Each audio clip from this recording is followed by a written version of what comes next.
দিওয়ানারা আল্লাহর কোরআন জানিয়ে দিয়েছে ও বান্দা বিসমিল্লাহির রহমানির রহিম আহাসিবান নাসু আইতরাকু আইয়াকুলু আমান্না ওয়া হুম লা ইফতানুন। এ যুবকেরা, এ নবী পাকের উম্মত উম্মতিরা, আল্লাহর কোরআন বলছে বান্দা তোমরা যারা ঈমান এনেছো তোমরা কি মনে করো আমি আল্লাহ তোমাদেরকে ছেড়ে দেব? ওয়া হুম লা ইফতানুন, আমি আল্লাহ কি তোমাদের পরীক্ষা করব না? এ যুবকেরা, ভাইরা, বোনেরা, আল্লাহ অর্থ দিয়ে পরীক্ষা করবে, আল্লাহ সম্পদ দিয়ে পরীক্ষা করবে, আল্লাহ ব্যবসা দিয়ে পরীক্ষা করবে, আল্লাহ পাক ঈমান দিয়ে পরীক্ষা করবে, আল্লাহ পাক মনের কথা দিয়ে পরীক্ষা করবে। এ যুবকেরা, আর ওই পরীক্ষায় যদি আমরা উত্তীর্ণ হতে পারি, আমার রাসূলুল্লাহর ওসিলায় আল্লাহ পাক 8টা জান্নাত সৃষ্টি করেছে। ওই 8টা জান্নাতের ভিতরে সবচাইতে বড় জান্নাত জান্নাতুল ফেরদাউসটা আমার আল্লাহ পাক ওই বান্দার নামে লিপিবদ্ধ করে দেবে। জোরে বলবেন। আমার ভাইরা, বাবাজিরা, আল্লাহর কোরআন বলছে, এই আয়াতকে সামনে রেখেই আমি দু চার কথা বলবো। এবারে এই আয়াতকে সামনে রেখে আমি দু চার কথা আপনাদের সঙ্গে আলোচনা করব। এই আয়াতে কি বলা হয়েছে? এই আয়াতে বলা হয়েছে আহাসিবান নাসু আইতরাকু আইয়াকুলু আমান্না। আল্লাহ বলছে বান্দা তোমরা যারা ঈমান এনেছো তোমরা কি মনে করো আমি আল্লাহ তোমাদেরকে ছেড়ে দেব? অহুম লা ইফতানুন, আমি আল্লাহ কি পরীক্ষা করব না? আল্লাহ অনেক রকম পরীক্ষা করবে। আল্লাহ অর্থ দিয়ে পরীক্ষা করবে, আল্লাহ সম্পদ দিয়ে পরীক্ষা করবে, আল্লাহ ব্যবসা দিয়ে পরীক্ষা করবে। আপনি কথা দিয়েছেন, আপনি কথা দিয়েছেন, আপনি মনে মনে ভাবছেন, আপনি কথা দিয়েছেন, আপনি মনে মনে ভাবছেন যে কথা তো 1 বছর আগে দিয়েছি, ও আর কেউ জানে না, থাক, ও কথা অনুযায়ী আমি কাজ করব না। অনেক জলসা আমি দেখেছি ভাইজান, এটা জানি না এ কথাটা বললে হয়তো তারা কষ্ট পেতে পারে, কিন্তু এটাই সত্য যে অনেকেই জলসায় না, এই যে জলসা হচ্ছে, জলসা আগের বছরে যে বক্তা কালেকশন করেছে, যে বক্তা কালেকশন করেছে, অনেকেই হাত তুলছে আমি 1000 টাকা দেবো, আমি 2000 টাকা দেবো, আমি একটা গরু দেবো, বুঝতে পারছেন না, আমি 60 কেজি গরু দেবো, এই গোস্ত দেবো, আমি 30 কেজি গোস্ত দেবো, এই বুঝতে পেরেছেন? এইভাবে সবাই কি করে? প্রতিশ্রুতি দেয়, কিন্তু বছরের শেষে দেখা যায় হাফ লোক আউট। কথা ঠিক বলছি না ভুল বলছি? কিন্তু বাবাজি এবারে আপনি চিন্তা করেন, আল্লাহ পাক কিন্তু আমাদেরকে পরীক্ষা করছে। শরিয়াতটা এমনি ভাবেন না, সস্তা ভাবেন না, সস্তা। কারণ কি বলেন তো? কারণ হচ্ছে এটাই, আপনি যদি সত্যিকারের রাসূলুল্লাহকে ভালোবেসে প্যার করে আপনি যদি সেই প্রতিশ্রুতিটা রক্ষা করতে পারেন, বিশ্বাস করুন আল্লাহ পাক আপনার অসম্ভব জিনিসগুলোকে সম্ভব করে দেবে। জোরে বলেন, এই জোরে বলবেন না? আল্লাহর রাসূল যখন কাবা শরীফের পাশে দিন প্রচার করছেন, এদিকে আবু লাহাব, উতবা, আবু সুফিয়ান, আবু জেহেলরা আল্লাহর রাসূলকে মারার জন্য প্ল্যান করছেন, আর ওদিকে আবু বকর সিদ্দিক রাদিয়াল্লাহু তাআলা আনহু তিনি ঘুরছেন আর ভাবছেন যে আমি আছি কাদের সঙ্গে, আমি আছি কাদের সঙ্গে। ওরা মিথ্যা বলে, ওরা খারাপ কাজ করে, ওরা খারাপ কাজে যুক্ত, সব সময় নিজেদের ভিতরে মারামারি কাটাকাটি, এই চিন্তা করছে যে আমি একটু ভালো হতে চাই, ভালো না। আল্লাহ বলছেন ইন্নাল্লাহা লা ইগাইয়িরু মা বিকওমিন হাত্তা ইগাইয়িরু মা বিআনফুসিহিম।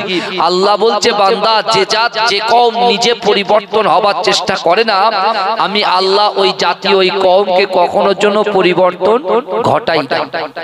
অর্থাৎ খিদা থাকতে হবে, ক্ষুধা যদি না থাকে আপনি পেটটাকে ভরাতে পারবেন।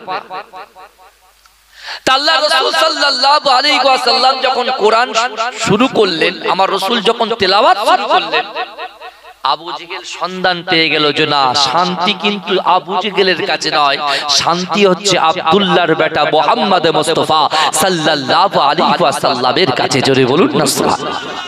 কি করলে? হাতে হাত দিয়ে কলেমা পড়ে মুসলমান হয়ে গেলেন। জোরে বলবেন না? যখন মুসলমান হলেন আল্লাহ খুশি হলেন কার উপরে? আবু বকরের উপরে। কিন্তু আমার ভাই জানেরা, হে নবী পাকের উম্মত উম্মতিরা, হে নবী দেওয়ানারা, বিশ্ব নবী রাসূলুল্লাহ সাল্লাল্লাহু আলাইহি ওয়াসাল্লাম কাবা শরীফ থেকে আল্লাহ রাসূল হুজরা মুবারকের ভিতরে ঢুকলেন। হে যুবকেরা, মা আয়েশা সিদ্দিকা রাদিয়াল্লাহু তাআলা আনহা আম্মা জানের কাছে আল্লাহর রাসূল আছেন। কিন্তু হে যুবকেরা, হঠাৎ করে আমার দয়ার নবী রাসূলুল্লাহ সাল্লাল্লাহু আলাইহি ওয়াসাল্লাম আম্মা জানের ঘর থেকে বার হয়ে যাচ্ছেন। হে যুবকেরা, পিছন থেকে আল্লাহর রাসূলের স্ত্রী আম্মা জান আয়েশা সিদ্দিকা রাদিয়াল্লাহু তাআলা আনহা আল্লাহর রাসূলের হাতটা চেপে ধরলেন। ইয়া রাসূলুল্লাহ, হাবিবাল্লাহ, আপনি রাতের বেলায় কোথায় যান? হে যুবকেরা, হে নবী পাকের উম্মত উম্মতিরা, কোন নবীর উম্মত এসেছি একটু ভালো করে বোঝার চেষ্টা করেন যে নবী আমার উম্মত ছাড়া থাকতে পারে না, যে রাসূলুল্লাহ কাল কিয়ামতের মাঠে উম্মতের জন্য শাফাত করবে, যে রাসূলুল্লাহ আল্লাহর কাছে উম্মতের জন্য দরখাস্ত করবেন। ওই দয়ার নবী রাসূলুল্লাহ সাল্লাল্লাহু আলাইহি ওয়াসাল্লাম এমন করে মা আয়েশাকে বলছো, আয়েশা রে, না না না, আমি রাসূলুল্লাহ সব কিছু সহ্য করতে পারি, আমার উম্মত জাহান্নামে যাবে, আমি রাসূলুল্লাহ এটা কখনো সহ্য করতে পারি না। ভালো করে বুঝবেন, আল্লাহ রাসূল সাল্লাল্লাহু আলাইহি ওয়াসাল্লাম বলছেন আমার উম্মত জাহান্নামে যাবে, আমি সহ্য করতে পারি না। আর মা আয়েশা বলছে আপনি এত রাতে যাচ্ছেন কোথায়? বলছে আমি এত রাতে যাচ্ছি দিনের দাওয়াত দিতে আবু জেহেলের বাড়ি। এই রাসূলুল্লাহ আবু জেহেলের বাড়িতে গিয়েছিলেন, দিনের দাওয়াত দিতে গিয়েছিলেন, কিন্তু আবু জেহেল আল্লাহ রাসূলের দ্বীনকে অ্যাকসেপ্ট করেনি, অ্যাভয়েড করেছে, আল্লাহ রাসূলকে দূর দূর করে অপমান করেছে। কিন্তু এই যুবকেরা বিশ্বাস করো, আল্লাহ রাসূল সাল্লাল্লাহু আলাইহি ওয়াসাল্লামকে আল্লাহ মেরাজে নিয়ে গিয়েছিলেন। মেরাজ থেকে যখন রাসূলুল্লাহ ফিরেছিলেন, আবু বকর সিদ্দিক রাদিয়াল্লাহু তাআলা আনহু রাসূলুল্লাহর হাতে হাত দিয়ে কলেমা পড়ে মুসলমান হয়েছিল বলে আবু জেহেলের একটা রাগ ছিল। কিন্তু এই যুবকেরা রাসূলুল্লাহ যখন নামাজ আদায় করছেন, আবু জেহেল গিয়ে যখন বলছে মুহাম্মদ 3 দিন আগে তুমি আমার বাড়িতে গিয়েছিলে, কি তোমার যতটা সুন্দর না লাগছিল, আজকে দেখতে তোমার ফেস থেকে, তোমার মুখ থেকে নূর চমকাচ্ছে। জোরে বলুন। তখন রাসূল বলেছিলেন সুবহানাল্লাযী আসরা বিআবদিহি লাইলাম মিনাল মাসজিদিল হারাম ইলাল মাসজিদিল আকসা। জোরে বলেন। আল্লাহ রাসূল বলেছিলেন আবু জেহেলকে, যে আবু জেহেল শোনো, আমি আল্লাহর ঘর থেকে বাইতুল মুকাদ্দাস থেকে প্রথম, দ্বিতীয়, তৃতীয় এবং সপ্তম আসমান ভেদ করে আল্লাহর সঙ্গে সাক্ষাৎ করেছি, জান্নাত দেখেছি, জাহান্নাম দেখেছি। আল্লাহ 5 ওয়াক্ত নামাজ উপঢৌকন দিয়েছে আমাকে, আল্লাহ পাক একই রজনীতে আবার কাবা শরীফে পৌঁছে দিয়েছে। তখন আবু জেহেল বলছে আমি মনে মনে ভাবতাম তুমি মিথ্যাবাদী, এখন দেখছি তুমি আরো মিথ্যাবাদী, তুমি ছিলে সত্যবাদী, এখন এত বড় মিথ্যাবাদী হয়ে গেলে। জোরে বলুন নাউজুবিল্লাহ। বলছে এটা কি করে সম্ভব? আরে আমি আবু জেহেল আমার জিন্দেগিতে আমি বহুবার বাইতুল মুকাদ্দাসে গেছি, যে বাইতুল মুকাদ্দাসে 30 দিন সময় লাগে, আসতে 30 দিন সময় লাগে, আর তুমি বলছো একই রজনীতে বাইতুল মুকাদ্দাসে গেছো, আল্লাহর সঙ্গে সাক্ষাৎ করেছো, জান্নাত দেখেছো, জাহান্নাম দেখেছো। এটা কি কোনো মানুষ, স্বাভাবিক মানুষ বলতে পারে? আল্লাহ রাসূলকে আবার বিরোধিতা করে, আল্লাহ রাসূলের উপরে কুরুচিকর মন্তব্য করে, আল্লাহ রাসূলকে অপমান করে আবু জেহেল ছুটছে কার বাড়ি? আবু বকরের বাড়ি। কারণ কি বলেন তো? যে আবু বকর একজন বিচক্ষণ মানুষ, শিক্ষিত মানুষ, সে কখনো এটা কখনো বিশ্বাস করতে পারে না। দেখবেন কলেজে টেবিলে একটা ফ্রেন্ড এসে বলে, জানিস তো আজকে আমি হাড়োয়া থেকে রাজেরহাট মাত্র 10 মিনিটে এসেছি। আচ্ছা এটা কি সম্ভব? হাড়োয়ার গোড়াচাঁদ হুজুরের মাজার থেকে আর রাজারহাট আপনার ওই চৌমাথা পর্যন্ত 10 মিনিটে যাওয়া সম্ভব কোনোদিন? এই কথা বলেন কোনোদিন সম্ভব নয়। সে বুক ঠুকে ঠুকে বলে, হ্যাঁ বলে একটু বন্ধুরা বাহবা দেবে। কিন্তু আমার রাসূলুল্লাহর ক্ষেত্রে তো আলাদা। আমার আল্লাহ যদি বলে কুন হও ফায়াকুন, সঙ্গে সঙ্গে হয়ে যায়। যদি বলুন না সুবহানাল্লাহ। কিন্তু বিশ্বনবী রাসূলুল্লাহ সাল্লাল্লাহু আলাইহি ওয়াসাল্লামের কথাটা আবু জেহেল বিশ্বাস না করে বলছে, এই কথা যদি আমি আবু বকরকে বলি, আবু বকর বিশ্বাস করবে না। যখনই আবু বকর বিশ্বাস করবে না, সে ঈমান থেকে বাইরে চলে যাবে। এটাই ছিল আমার সংকল্প। আবু জেহেল চিন্তা করতে করতে যাচ্ছে। আমার ভাইজানেরা, এ নবী পাকের উম্মতিরা, এ নবী দেওয়ানারা, বিশ্ব নবী রাসূলুল্লাহ আল্লাহর ঘর কাবা বাইতুল্লাহ শরীফে বসে বসে বসে বসে অজান নয়নে জর্জর করে ক্রন্দন করেন।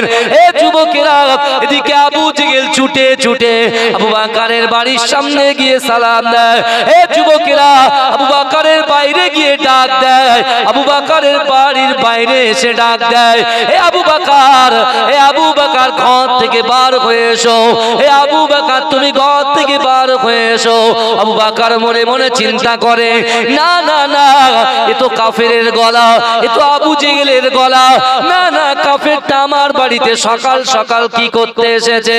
এ যুবকেরা, এ নবী পাকের উম্মতিরা, ওই সময় আবু বকর সিদ্দিক ঘর থেকে বার হয়ে আসলেন। ঘর থেকে বার হয়ে আসার পরে আবু জেহেলের দিকে তাকিয়ে বলছে, কি ব্যাপার, কি করতে এসেছো? বলছো, না না না না না, তোমার সঙ্গে একটা কথা বলতে এসেছি। বলে, কি কথা? বলছে, না না, তুমি তো বলো তো দেখি। তোমার নবী মুহাম্মদ বলছে, সুবহানাল্লাযী আসরা বিআবদিহি লাইলাম মিনাল মাসজিদিল হারাম ইলাল মাসজিদিল আকসা। না না না, একই রজনীতে তোমার নবী কাবা শরীফ থেকে বাইতুল মুকাদ্দাস থেকে আল্লাহ পাকের আরশে আজিম থেকে আল্লাহর সঙ্গে সাক্ষাৎ করে। জান্নাত জাহান্নাম থেকে আবার ওই রজনীতে আল্লাহ নাকি তোমার নবীকে কাবা ঘরে পৌঁছে দিয়েছে। এ যুবকেরা, এ নবী পাকের উম্মতিরা, আল্লাহর রাসূলের সাহাবা আবু বকর শুনেছে। তখন বলছে, কাফের আবু জেহেল, তুমি দূর হয়ে যাও, তুমি পার হয়ে যাও। কাফের, এই মুখটা তুমি আমার সামনে দেখাবে না। এ যুবকেরা, ওই সময় আবু জেহেল যখন ছুটতে লেগেছে, পিছন থেকে ডাক দিয়ে বলে, এ আবু জেহেল, দাঁড়িয়ে যাও। না না না, আমি আবু বকর সাক্ষী দিলাম, আমার দয়ার নবী রাসূলুল্লাহ তোমার সঙ্গে যে কথাটা বলেছে বারহাক সত্য কথা বলেছে। এজন্য বলবেন না? বলছে, আমার দয়ার নবী মুস্তাফা তোমার সঙ্গে যদি এই কথাটা বলে থাকে, বারহাক তিনি সত্য কথা বলেছেন। জোরে বলুন। কিন্তু আমার ভাইজানেরা, আবু বকরের দিলের ভিতরে আল্লাহ রাসূলের মুহাব্বত কেমন ছিল দেখেন। এ যুবকেরা, ওই আবু বকর বুঝতে পেরেছে, না না না, আবু জেহেল আমার রাসূলকে কষ্ট দিয়েছে। এ যুবকেরা, ওই সময়তে আবু বকর ঘর থেকে ছুটে ছুটে আল্লাহর ঘর কাবা শরীফের সামনে যখন হাজির হয়েছে, এ যুবকেরা, আবু বকর দেখতে পাচ্ছে আমার দয়ার নবী বসে বসে কাঁদে। আবু বকর সহ্য করতে পারে না, আল্লাহ রাসূলকে আস্তে আস্তে কাছে গিয়ে তার হাতখানা রাসূলুল্লাহর পিঠে যখন রাখলেন, এ যুবকেরা, আল্লাহ রাসূল মাথা তুলে দেখে আবু বকর পিছনে দাঁড়িয়ে আছে। এ যুবকেরা, আবু বকরকে আল্লাহ রাসূল জড়িয়ে ধরলেন আর কাঁদতে শুরু করলেন। এ যুবকেরা, এ নবী পাকের উম্মতিরা, আবু বকর কাঁদে, আল্লাহ রাসূল কাঁদে, আবু বকর কাঁদে, আল্লাহ রাসূল কাঁদে। এ যুবকেরা, এ নবী পাকের উম্মতিরা, আবু বকর সিদ্দিক বলছে, ইয়া রাসূলুল্লাহ, ইয়া হাবিবাল্লাহ, হুজুর আপনি এমন করে কাঁদবেন না, আপনি এমন করে কাঁদবেন না। ইয়া রাসূলুল্লাহ, হাবিবাল্লাহ, আমি আবু বকর বলছি, আপনার জন্য আমি আমার জীবনটা দিতে রাজি আছি। এ যুবকেরা, ওই সময় দয়ার নবীর সামনে আল্লাহ রাসূল আবু বকরকে বলেছিল, এ আবু বকর, না না, আবু জেহেল আমাকে অপমান করেছে। ওই সময় আবু বকর বলছে, ইয়া রাসূলুল্লাহ, আপনাকে আর কিছু বলতে হবে না, আমি আপনার কাছে সাক্ষ্য দিলাম, আপনি আবু জেহেলের সঙ্গে যে কথাগুলো বলেছেন বারহাক আপনি সত্য কথা বলেছে। যেটা বলবেন না, কেমন ঈমান দেখেন, কেমন মোহাব্বত দেখেন, আমার আপনার মতো না। আল্লাহর ওলিরা, আল্লাহর ওলিদের কারামাত হক, এটা সত্য, এটাকেও আমরা যাচাই বাছাই করতে শুরু করেছি, বুঝতে পারছেন না? আর আবু বকর সিদ্দিক রাদিয়াল্লাহু তাআলা আনহু রাসূলুল্লাহকে সান্ত্বনা দিয়ে, রাসূলুল্লাহকে খুশি করে দিয়ে বলছেন, ইয়া রাসূলুল্লাহ, আপনি যে কথা আবু জেহেলকে বলেছেন আমি আবু বকর মেনে নিলাম। জোরে বলেন। এই কথাটা বলার সাথে সাথে আল্লাহ খুশি হয়ে গেছে। জোরে বলুন। এই আমার রাসূলকে যে খুশি করবে আল্লাহ তার উপরে খুশি হবে, কেন এটা আল্লাহ কোরআনে বলেছে। কি বলেছে এটা আপনারা জানেন তো, পড়েন, কুল ইন কুনতুম তুহিব্বুনাল্লাহা ফাত্তাবিউনি ইউহিব্বুকুমুল্লাহ। আল্লাহ বলছে, হাবিব আপনার উম্মতদেরকে জানিয়ে দেন, আমার বান্দাদেরকে জানিয়ে দেন, যারা আমি আল্লাহ আমাকে ভালোবাসতে চাই, মোহাব্বত করতে চাই, ইশক করতে চাই, ইত্তেবা করতে চাই, এই আমাকে ভালোবাসার আগে আপনার ওই উম্মত উম্মতি আমার বান্দা বান্দিকে বলে দাও, সে যুবক হতে পারে, নারী হতে পারে, পুরুষ হতে পারে, মুরব্বী হতে পারে, চাচা হতে পারে, যেই হতে পারে, তারা যেন আপনাকে ভালোবাসে। জোরে বলুন। আর সত্যিকারের আপনাকে যদি মহাব্বত করে, ভালোবাসে, আমি আল্লাহ তাদের উপরে খুশি হব এবং তাদের উপরে শুধু খুশি হয়ে বসে থাকবো না। সন্তান যখন পরীক্ষায় পাশ করে বাপ খুব খুশি হয়, তাই না? যদি তার একটা উপঢৌকন দেয়, যদি একটা সুন্দর পেন কিনে দেয় বা একটা ডায়েরি কিনে দেয়, ছেলে ওভার খুশি হয় কি হয় না? এই কথা বলেন না? ঠিক তদ্রূপ আল্লাহ বলছে, বান্দা তোরা আমার রাসূলকে ভালোবাসবি আর আমিও তোদেরকে ভালোবাসবো, কিন্তু ভালোবেসে ক্ষান্ত থাকবো না। আমি আল্লাহ তোদের জিন্দেগি জীবনের সমস্ত রকম গুনাহ খাতাগুলোকে মাফ করে দেবো। জোরে বলেন, জোরে বলবেন না সুবহানাল্লাহ। এখন আবু বকর সিদ্দিকের উপরে আল্লাহ খুশি হয়েছে, তাহলে আল্লাহ তো উপঢৌকন দেবে। আল্লাহ জিবরাইলকে বলছে, জিবরাইল যাও, চলে যাও। কোথায়? রাসূলুল্লাহর কাছে যাও, রাসূলুল্লাহকে খুশি হতে বলো আর আবু বকরকে খুশি করতে বলো। কারণ আমি আল্লাহ বলছি, আবু জেহেল আমার রাসূলুল্লাহকে অপমান করেছে, বিশ্বাস করেনি, আর আবু বকর রাসূলকে বুকে টেনে নিয়ে বিশ্বাস করেছে বলে আমি আল্লাহ পাক আবু বকরের নামের পাশে সিদ্দিক উপাধি দিয়ে দিলাম। জোরে বলে, এই জোরে বলা যাবে? সিদ্দিক মানে কি বলেন তো? সত্যবাদী। কিন্তু যুবকেরা বিশ্বাস করো, রাসূল কোরআন পড়েছে, আবু বকর সিদ্দিক ঈমানদার হয়ে গেছে। রাসূল কোরআন পড়েছে, ওমর হুজুর ঈমানদার হয়ে গেছে। রাসূল কোরআন পড়েছে, আলী হুজুর ঈমানদার হয়ে গেছে। রাসূল কোরআন পড়েছে, আবু জেহেলই রয়ে গেছে। রাসূল কোরআন পড়েছে, আবু লাহাব শুনেছে, কিন্তু আবু লাহাবই হয়ে গেছে। আর রাসূল কোরআন পড়েছে, আবু বকর সিদ্দিক হয়ে গেছে। জোরে বলুন। রাসূল কোরআন পড়েছে, আলী শের হয়ে গেছে। জোরে বলে। কিন্তু ভাইজান তফাৎ কি আছে বলেন? আল্লাহর রাসূলের সাহাবারা কোরআন শুনেছে, পালন করেছে, পঙ্খানুপঙ্খভাবে পালন করেছে। আর আমরা কোরআন শুনি, এক কান দিয়ে শুনি, এক কান দিয়ে বার করে দিই। যদি এই কোরআনটাকে আমরা অ্যাকসেপ্ট করতে পারি, আমরা মোবাইলে যখন কোনো বন্ধু সুন্দর ছবি পাঠায়, ছবিটা আমরা কি করি বলো তো? সঙ্গে সঙ্গে সেভ করে দিই, পরে আবার দেখি বসে বসে, যখন মন চাই তখন দেখি। এই কথা ঠিক বলছি না ভুল বলছি?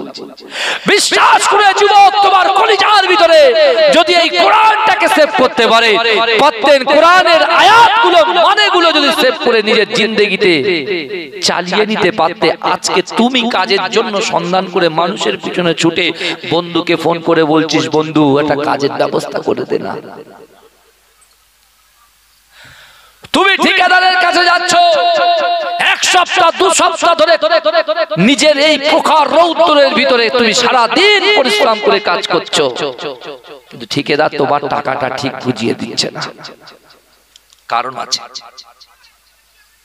তুমি পান্তা খাচ্ছ, তুমি ছোলা ভাজা খাচ্ছ, তুমি মধু খাচ্ছ, তুমি আখরোট খাচ্ছ, তুমি কাঠবাদাম খাচ্ছ, তুমি ছোলা খাচ্ছ, সব খাচ্ছি, কিন্তু শরীরে কেন দুর্বল লাগছে, কেন শক্তি হয় না? তার কারণ আছে। বাড়িতে সুন্দর সুন্দর বাজার নিয়ে আসছি, তাও স্বামী স্ত্রীর মধ্যে মিল মহব্বত নেই, তার কারণ আছে। ছেলেকে আপনি কলেজ স্ট্রিট থেকে কিতাব কিনে দিয়েছেন, বই দিয়েছেন, ছেলে আপনি বাড়ি ঢুকছেন তখন মিথ্যে মিথ্যে পড়ছে, আপনি বাড়ি থেকে বেরিয়ে যাচ্ছেন ছেলে পড়ছে না, তারও কিছু কারণ আছে। এই কারণগুলো রাসূলুল্লাহ ১৫০০ বছর আগে সমাধান করে গেছেন। বাবাজি, একটা জিনিস পরিষ্কার হয়, এই আমাদের কাছে কি আছে বলেন তো? দুটো, এই বলেন আমাদের কাছে দুটো কি আছে? ফেরেশতা আছে। কি আছে? এই কথা বলেন না বাবাজি, দুটো ফেরেশতা আছে আমাদের কাছে, আবার আমাদের কাছে শয়তান আছে। ভালো করে কথা বুঝবেন ভাইজান, দুটো করে ফেরেশতা তো আল্লাহ দিয়ে রেখেছে। আর যে শয়তান আমার রাসূলুল্লাহর নূরকে সিজদা দেয়নি, আদমকে সিজদা দেয়নি, সে তো মুরতাদ হয়ে গেছে, শয়তান হয়ে গেছে, ইবলিস শয়তান হয়ে গেছে। এই ইবলিস শয়তানও কিছু দলবল তৈরি করে প্রত্যেকটা যুবক যুবতী, নারী পুরুষ থেকে শুরু করে মুরব্বী চাচাদের থেকে শুরু করে সকলের ভিতরে একটা করে শয়তান নিয়োগ দিয়ে রেখেছে। আর তাদের কাজ কি জানেন? যে বাজনপুরে জলসা হচ্ছে, খবরদার যেন একটা যুবক না আসতে পারে, যদি আসে ওদেরকে এমন এমন প্ররোচনা দিবি যেন ওই প্ররোচনায় পা দিয়ে ওরা যেন জলসা থেকে বেরিয়ে চলে যায়, যেন না বসে। ভাইজান, আল্লাহর রাসূলকে খুশি করেছে সিদ্দিকে আকবর, আল্লাহ খুশি হয়ে তাকে সত্যবাদী উপাধি দিলেন, জোরে বলুন। আবার এদিকে আবু জেহেল রাসূলকে যখন মারার প্ল্যান করে, আল্লাহ পাক জিবরাইলকে দিয়ে বলেছিল, জিবরাইল চলে যাও আমার হাবিবুল্লাহর কাছে গিয়ে যাও, আমার হাবিবুল্লাহকে বলো আমার হাবিবুল্লাহ যেন মদিনায় চলে যায়। এই আল্লাহ পাক জিবরাইলের এই কথা রাসূলুল্লাহর কানে যাওয়ার সাথে সাথে আল্লাহ রাসূল বলেছিলেন আমি যাব না। এই অনেক ঘটনা, আমি যাব না সেদিকে, আমার কিছু বলার আছে সেটা বলে আমি বিদায় নেব আপনাদের কাছ থেকে। আল্লাহ রাসূল চলে গেলেন মদিনায়। মদিনায় গিয়ে বিশ্বনবী রাসূল সাল্লাল্লাহু আলাইহি ওয়াসাল্লাম যখন মসজিদে নববীতে বসে আছে, আল্লাহর রাসূলের বাড়ির খাদেমা অর্থাৎ মালিক ইবনে সিনানের আম্মা জান, সে রাসূলুল্লাহর বাড়িতে কাজ করতেন। শুনছেন আপনারা আপনার কথাটা ভালো করে বুঝবেন। আল্লাহ বলছেন বান্দা অহুম লা ইফতানুন, আমি আল্লাহ কিন্তু পরীক্ষা করব। আবু বকর সিদ্দিককে আল্লাহ পরীক্ষা করেছেন না করেননি? কথা বলেন। সেই পরীক্ষায় তিনি উত্তীর্ণ হয়েছেন না ফেল করেছেন? পাস করেছেন, উত্তীর্ণ হয়েছেন। এই উত্তীর্ণ হওয়ার পরে যে যার কলিজার ভিতরে রাসূলুল্লাহর মহব্বত থাকবে, তারপরে কি আল্লাহ করবে দেখেন। এই মালিক ইবনে সিনানের আম্মা জান রাসূলুল্লাহর কাছে গিয়ে কাঁদতে কাঁদতে, নিজের একটাই বেটা, মেয়ে নাই, একমাত্র ছেলে, এই মালিক ইবনে সিনানের জন্য রাসূলুল্লাহর কাছে মালিক ইবনে সিনানের মা গিয়ে বলছে, ইয়া রাসূলুল্লাহ, ইয়া হাবিবাল্লাহ, হুজুর আপনি একটু আমার সন্তানের জন্য দোয়া করেন, কারণ আমার সন্তান যাদের সঙ্গে মেশে তারা জিনা করে, তারা খারাপ কাজের সঙ্গে নিয়োজিত, শরিয়াত বিরোধী কাজকর্ম কারাপগুলো করে। যেহেতু আমি আপনার বাড়ির খাদেম, আমার বিশ্বাস যে আমার দয়ার নবী মুস্তাফা জবান দিয়ে যে কথা বলে, আসমানের উপরে ওই কথাটাকে আমার আল্লাহ কবুল করে নেয়। জোরে বলে এ আমার রাসূলুল্লাহ তো আমা আরসালনাকা ইল্লা রাহমাতাল লিল আলামিন। এ যুবকেরা, আমার রাসূল শুধু আমাদের জন্য রহমত নয়, সারা কুল কায়নাত, সারা বিশ্বের প্রত্যেকটা মানুষের জন্য রহমত। জোরে বলে পশু পাখির জন্য আমার রাসূল রহমত। জোরে বলুন। এই আমার রাসূলুল্লাহর ভাষা পাথর বুঝতে পারত। জোরে বলুন। আমার রাসূলুল্লাহর ভাষা গাছ বুঝতে পারত। জোরে বলুন। আমার রাসূলুল্লাহর পাশে আমার রাসূলুল্লাহর কথা বনের পশুরাও বুঝতে পারতেন। জোরে বলুন। আমার রাসূলুল্লাহর কথা এমনকি সাগরের মাছেরাও বুঝতে পারত। জোরে বলুন। আমার রাসূলুল্লাহর কথা উড়ন্ত পাখিরাও বুঝতে পারত। জোরে বলুন। আমার আমার রাসূলুল্লাহর কথা বালু কোনারাও বুঝতে পারতো। জোরে বলুন না সুবহানাল্লাহ। সেই রাসূলের উম্মত আমরা, সেই বিশ্ব নবী মুস্তাফা সাল্লাল্লাহু আলাইহি ওয়াসাল্লাম চিন্তা করছেন সত্যি তো একজন মা তার সন্তানের জন্য দোয়া করে, আর এই সন্তানগুলো তার মাকে কষ্ট দেয়, তার বাপকে কষ্ট দেয়। এই যুবকেরা বিশ্বাস করো, কোরআনকে যে অমান্য করবে, কোরআনকে যে বিশ্বাস করবে না, সে কিন্তু কাফের। আর কাফের কোনোদিন জান্নাতে যেতে পারবে না। এক ফোঁটা ঈমান নিয়ে যদি কবরে যেতে পারেন, ভালো করে বুঝবেন, এক ফোঁটা ঈমান নিয়ে যদি কবরে যেতে পারে, লা ইলাহা ইল্লাল্লাহ মুহাম্মাদুর রাসূলুল্লাহ নিয়ে যদি কবরে যেতে পারে, ইবাদত বান্দেগি খারাপ কাজ করার জন্য হয়তো আপনি জাহান্নামে যাবেন, কিন্তু আপনার জাহান্নাম থেকে বার হওয়ার একটা আশা কিন্তু থাকবে। আমার আল্লাহ যদি চান তবে আপনি বার হয়ে আবার জান্নাতে ঢুকতে পারবেন। আর যদি আপনি কাফের আবু জেহেলের মতো মরেন, ফিরাউনের মতো মরেন, কারুনের মতো মরে, সাদ্দাতের মতো মরে, হামানের মতো মরে, আর কোনো চান্স থাকবে না। এটা মাথায় রাখবেন আমার ভাই জানেরা। এ নবী পাকের উম্মত উম্মতিরা, এ নবী দেওয়ানারা, আল্লাহ রাসূল সাল্লাল্লাহু আলাইহি ওয়াসাল্লাম মদিনার মসজিদে নববী শরীফে আল্লাহ রাসূল দুআ তুলে দিলেন, আল্লাহর কাছে মালিক ইবনে সিনানের জন্য দোয়া চাইলেন। এ যুবকেরা, এ নবী পাকের উম্মত উম্মতিরা, এ নবী দেওয়ানারা, আল্লাহ রাসূল দোয়া চাওয়ার পরে রাসূল আমার হুজরা মুবারকে যখন বসে আছেন, হঠাৎ করে আল্লাহ রাসূলের সাহাবারা চিৎকার মারে, ইয়া রাসূলুল্লাহ, হাবিবাল্লাহ, ওই দেখেন কাফেরদের দলে ত্যাগ করে, কাফেরদের কর্মক্রিয়া ত্যাগ করে আপনার বাড়ির খাদেমার সন্তান মালিক ইবনে সিনান আপনার দরবারের দিকে হেঁটে হেঁটে আসে। এ যুবকেরা, আল্লাহ রাসূল সাহাবার হাত চাদরে বসিয়ে দিলেন।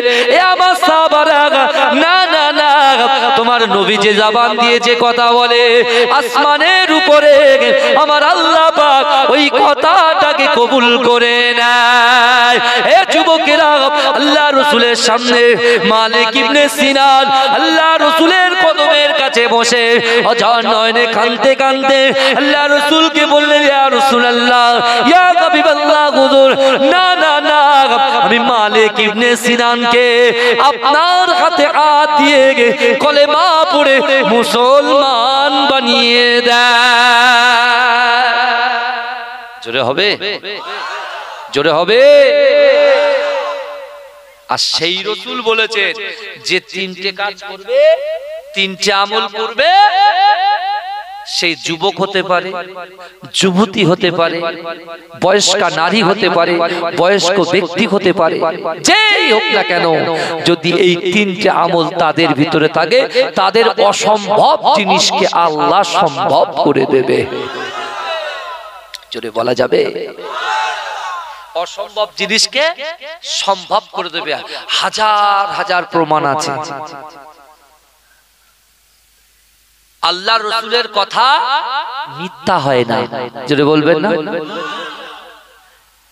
এমন তো অবস্থায় মালিক ইবনে সিনান আল্লাহর রাসূলের হাতে হাত দিয়ে কলেমা পড়ে মুসলমান হয়ে গেল। শুনছেন তো আপনারা? মুসলমান হওয়ার পরে আল্লাহ রাসূলকে কোশ্চেন করছেন, প্রশ্ন করছেন, ইয়া রাসূলুল্লাহ, ইয়া হাবিবাল্লাহ, হুজুর, এখন তো আমি ইসলামের মধ্যে দাখিল হয়েছি, আমার কর্মক্রিয়া কি করব, আমার কাজ? আল্লাহ রাসূল বলেছিলেন, বাবা মালিক, বুনিয়াল ইসলাম ওয়ালা খামসে, ইসলামে যে পাঁচটা স্তম্ভ আছে, কলেমা, নামাজ, রোজা, হজ, যাকাত, এগুলোকে পাই টু পাই তুমি পালন করে চলো। জোরে বলো। এখন কথা হচ্ছে, মালিক ইবনে সিনানের ব্রেনটা দেখেন। আমরা তো ভাবি অন্যরকম, আর সাহাবারা ভাবতেন অন্যরকম। মালিক ইবনে সিনান বলছি, ইয়া রাসূলুল্লাহ, তাহলে এখন আমি তো নামাজ, কালাম, জিকির, আজকার এবং এই পঞ্চ স্তম্ভ নিয়ে চলব, এখন আপনি কি করবেন? রাসূল বলছে, আমি জিহাদে যাব।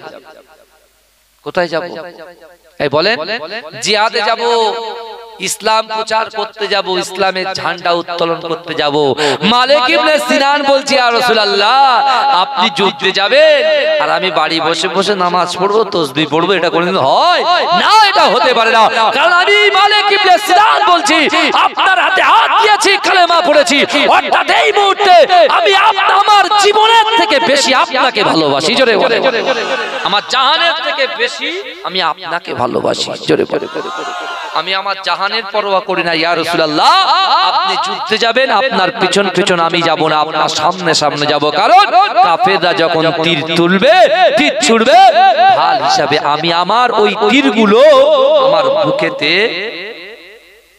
ধরে নেব। জোরে বলে, দেখেছেন মালিক ইবনে সিনানের ঈমানটা দেখেছেন আমার ভাইরা। তাই আমি আপনাদেরকে বলতে চাই, বহু সমস্যা নিয়ে আমরা আছি। কেউ পারিবারিক সমস্যা, কেউ অর্থনৈতিক সমস্যা, কেউ শারীরিক সমস্যা, ইত্যাদি ইত্যাদি আরো যত সমস্যা আছে। এই সমস্যার সমাধান যদি করতে চান, আসুন কোরআনের সাথে বন্ধুত্ব করুন, নামাজের পার্টির সঙ্গে বন্ধুত্ব করুন, পিতামাতার সঙ্গে সৎ ব্যবহার করুন, নিজের স্ত্রীর হক আদায় করুন, স্বামীর হক আদায় করুন, হারাম ছেড়ে দেন, পরকিয়া ছেড়ে দেন, বাজে দেখা ছেড়ে দেন, বাজে খেয়াল ছেড়ে দেন, বাজে সঙ্গ ছেড়ে দেন, হারাম সঙ্গ ছেড়ে দেন। এমন করে বসে বসে যে বাজিয়ে অশ্লীল কথাবার্তা, মুনাফিকি কথাবার্তা আমরা বলি, এই বলাগুলো ছেড়ে দেন। আর যেদিনকে এগুলো ছেড়ে দিয়ে সত্যিকারের নিয়ত দিয়ে যখন এই জান্নাতের বাগানে বসে আল্লাহর এই কোরআনটাকে যদি আমল করতে পারে, আল্লাহ বলছে বান্দা ওহুয়া মাকুম আইনামা কুনতুম, ও বান্দা তোমরা যেখানে আমি আল্লাহ সেখানে। জোরে বলুন না সুবহানাল্লাহ। কারণ বান্দা তুমি যখন গুনাহ করতে যাও, তুমি কিন্তু ডান দিক বাঁ দিক সামনে পিছনে দেখো, তোমার নিজের লোক আছে কিনা, তোমার পাড়ার লোক আছে কিনা, কোন নেতা আছে কিনা, কোন সৈনিক আছে কিনা, কোন সদস্য আছে কিনা। কিন্তু এ যুবকেরা বিশ্বাস করো, আমার আল্লাহ কোরআনে বলছে বান্দা তোমরা যখন ডান দিকে তাকাও, ডান দিকে আমি আল্লাহ আছি। তোমরা যখন বাঁ দিকে তাকাও, বাঁ দিকে আমি আল্লাহ আছি। তোমরা যখন সামনে তাকাও, সামনে আমি আল্লাহ আছি। তোমরা যখন পিছনে তাকাও, ও বান্দা পিছনেও আমি আল্লাহ আছি। অর্থাৎ বান্দা তোমরা যেদিকে তাকাও না কেন, যেখানেই তাকাও, যেখানেই বসো, সেইখানে আমি আল্লাহ আছি। জোরে বলুন না সুবহান। আর মুসলমানদের সাথে যদি আমার আল্লাহ থাকে, বিশ্বের জমিনে বড় বড় নেতা যারা ডোনাল্ড ট্রাম্প থেকে শুরু করে, এ যুবকেরা বিশ্বাস করুন, এরা এক চুল আমাদের ক্ষতি করতে পারবে। এই কথা বলে,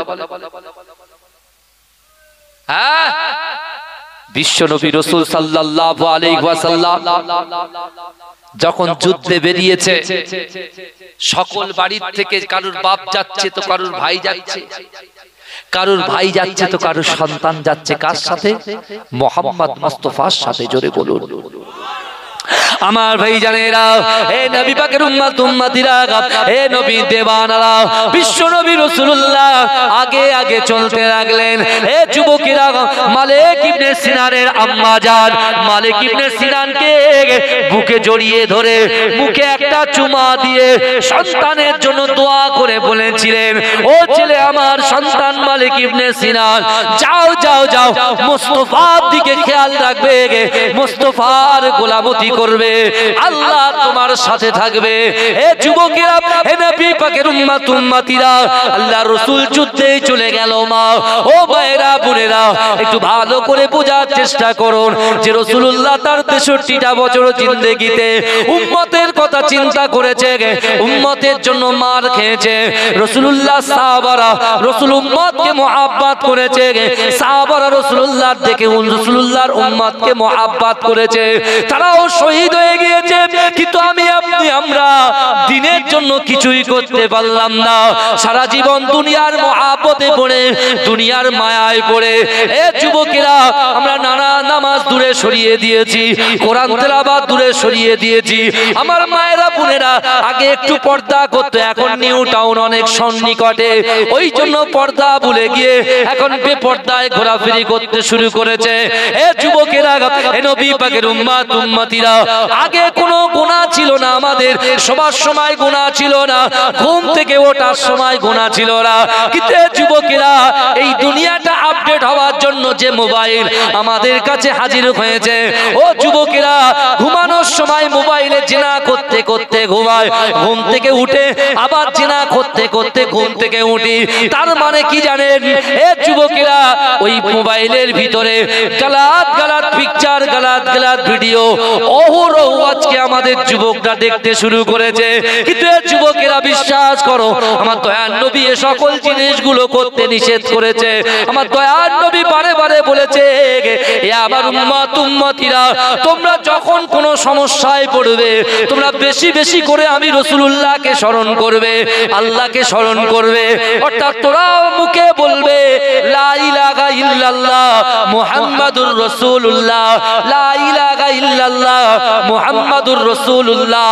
আর আমার আল্লাহ বলেছে, বান্দা যখনই তোমার বাজে খেয়াল আসবে তোমরা বেশি বেশি করে তওবা পড়বে, কারণ যারা তওবা পড়ে আমি আল্লাহ পাক জানিয়ে দিলাম, ইয়া আইয়ুহাল্লাযীনা আমানু তুবু ইলাল্লাহি তাওবাতান নাসুহা, হে আমার বিশ্বাসী ঈমানদার বান্দারা, তোমরা যদি তওবার মতো তওবা করতে পারো আমি আল্লাহ তোমাদের পিছনে বড় বড় সাগীরা কবিরা গুনাহগুলো ধুয়ে মুছে সাফ করে দেব। জোরে বলেন। রাসূল আমাদের চিন্তা করেছেন, আমরা বাড়ি গাড়ির চিন্তা, নিজের ড্রেস আপের চিন্তা, নিজের মনের মানসিকতার চিন্তা, নিজের ইশকের চিন্তার মধ্যে আমরা মগ্ন হয়ে আছি। বুঝতে পেরেছেন? ছাড়েন না, ও যা বলছে বলুক বাবা, যে দিক তাকান। গত বছরও তার আগের বছরও ছিল বসে। আচ্ছা জানি তো, আমি তো প্রথম বছরে এসে তো আমি দেখছি কি হলো। প্রথম বছরে এসে আমি বুঝতে পারিনি, শুধু ওইদিকে খেয়াল চলে যাচ্ছে আর এইদিকে লাইন বেলাইন হয়ে যাচ্ছে। হ্যাঁ, আজকে লাইন ঠিক আছে তো? হ্যাঁ, ও ঠিক আছে থাক, এরকম এক একটা লোক থাকা ভালো, বুঝলেন? এরাই তো আগে জান্নাত চলে যাবে, বুঝলেন না? হ্যাঁ, এ দেখেন বর্তমানে এই সমাজে কাদের দাম বেশি বলেন তো? আলেমদের দাম বেশি? সত্যি করে বলবেন। ইমাম সাহেবের দাম বেশি? একদম সত্যিকারের কথা বলবেন। কিন্তু এই এখনকার সময় এই সিচুয়েশনের মধ্যে আলেম, ইমাম, মুয়াজ্জিনদের দাম বেশি? যাদের কাছে মাল আছে, টাকা আছে, করকরে নোট আছে, একদম 2 লাখ 5 লাখ বান্ডিল মারবে, ইমাম সাহেব আস্তে আস্তে পিছনে চলে যাবে। স্যার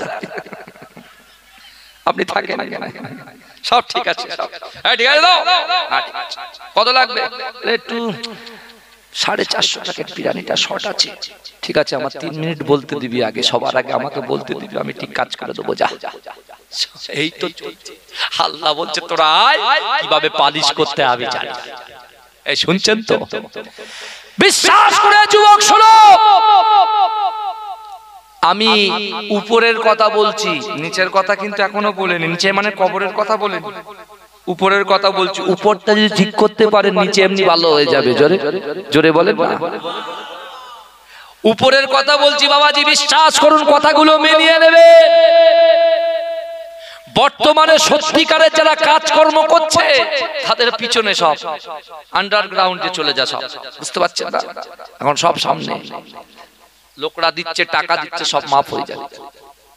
কিন্তু আমার কাছে ভাই কথা হলো, আপনি বলেন তো, যদি আজরাইল আসে আর আজরাইলের কাছে একটা বিশাল বড় বাক্সের ভিতরে 5 কোটি টাকা দিয়ে বলছে আমার খালাতো ভাইয়ের 4.5 বোনের, তার খালাতো ভাইয়ের ফুফুতো বোনের ছেলের বিয়ে, আমি ওই বিয়েতে একটু যেতে চাই। কারণ ওখানে বিয়েটা হচ্ছে কোথায়? একদম ইকো পার্কের ভিতরে বিশাল বড় একটা রিসর্ট আছে, সেখানে বিশাল ধুমধাম ভাবে বিয়ে হবে, পর অ্যারিস্টোক্রেট লোক আসবে, ফেমাস লোক আসবে। আজরাইল ছাড়বে? ছেড়ে দেবে না? ঠিক আছে যা বলবে। পুরো ধোলাই করবে। আল্লাহ কোরআনে কি বলছে দেখেন, আল্লাহ বলছেন বান্দা ওয়াজাআত সাকরাতুল মাউত বিল হক, মৃত্যুর যন্ত্রণা সত্য, মৃত্যুর যন্ত্রণা সত্য। আপনি চিন্তা করুন যে মালিক ইবনে সিনান সে কাফেরদের দলে ছিল, সে ইহুদি নাসারাদের দলে ছিল, সে জেনার মধ্যে ডুবেছিল, কিন্তু যেদিন রাসূলুল্লাহর হাতে হাত দিয়ে কলেমা পড়ে মুসলমান হয়েছে, দ্বিতীয়বার ওই খারাপ কাজের দিকে আর ফিরে তাকায়নি। জোরে বলে। কিন্তু আমরা জলসায় আসছি বসছি, আমরা কথা দিচ্ছি, আমরা স্বীকৃতি দিচ্ছি, তারপরেও যেই বাড়ি চলে যাচ্ছি আবার সেই শয়তানের ভাইরা ভাই হয়ে যাচ্ছে। তার কারণটা কি? কারণ হচ্ছে একটাই, তওবার মতো তওবা হচ্ছে না। মুখে বলছি, অন্তর বলছে খাবো, লোক বলছে হুজুর খান, ভাই সাহেব খান, মুখ বলছে খাবো না, মন বলছে আর 10 বার যদি বলে খাবো, 8